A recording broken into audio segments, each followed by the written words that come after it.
এই রান্নাটা সকলেই কম বেশি জানেন, তবে আজকে ব্যাচেলার অথবা বাসায় যারা নতুন রান্না তাদের জন্য খুবই উপকারী একটা রান্নার রেসিপি নিয়ে এসেছি। আসসালামু আলাইকুম, সবাই কেমন আছেন? আশা করছি ভালো আছেন। তো গরুর মাংসের হাঁডি রান্না, আলু দিয়ে হাঁডি রান্না করে আজকে আপনাদের দেখাবো। এখানে আমি এক বাটির মতো গরুর হাঁডি এবং মাংস একসাথে করে নিয়েছি। এগুলোকে ধুয়ে পরিষ্কার করে একটা প্রেশার কুকারে দিয়েছি।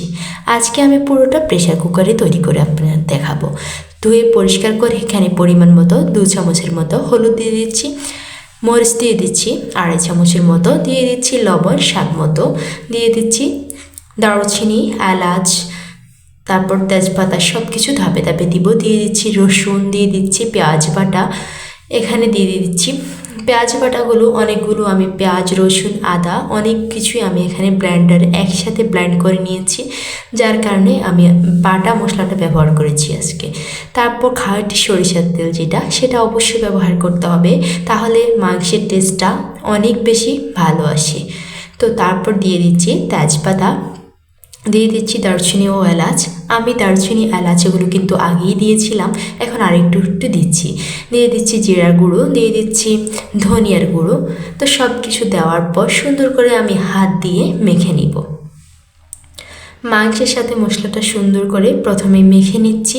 আমি প্রথম অবস্থায় কোনো পানি অ্যাড করব না, এখানে এই তেল থেকে মশলা থেকে কিন্তু তেলটা বের হবে। তো গ্যাসে দিয়ে হালকা ঢাকনাটা খোলা অবস্থায় রেখে আমি কিন্তু নেড়ে ছেড়ে দিচ্ছি। 10 থেকে 15 মিনিটের মতো এভাবে নাড়াছাড়ার পর তেল যখন উপরে উঠে আসবে, ঠিক তখনই কিন্তু আমি আবার পানিটা অ্যাড করছি, যাতে এবার মাংসটা পড়ে না যায় তার জন্য। তো পরিমাণ মতো যতটুকু আমি ঝোল রাখবো ততটুকু পরিমাণ কিন্তু পানি দিয়ে আমি ঢাকনাটা বন্ধ করে দিচ্ছি। এখানে 2 শীষ পর্যন্ত অপেক্ষা করবেন। প্রেশার কুকারে 2 থেকে 3 শীষ দেওয়ার সাথে সাথে কিন্তু ঢাকনাটা খুলবেন। খুলে তারপর আমি যে আলুগুলো রেখেছিলাম, যে আলু দিয়ে হাঁডি রান্না করব, সে আলুগুলো ধুয়ে পরিষ্কার করে রেখেছিলাম, সেগুলোই এখন কুকারের মাঝে দিয়ে দিচ্ছি হাঁডির সাথে। তো দিয়ে সুন্দর করে আবার কাঠটা বসিয়ে দিচ্ছি। তো এবার আরও 3 থেকে 4 শীষ দেওয়ার পর হাঁডিটা একদম নরম কুরকুরে হয়ে গেছে। তো কালারটাও মাশাআল্লাহ সেই সুন্দর এসেছে। তো দেখতেই পাচ্ছেন কতটা লোভনীয় হয়েছে আমার মাংসটা আজকে। তো আপনারা কিন্তু এভাবে ট্রাই করতে পারেন।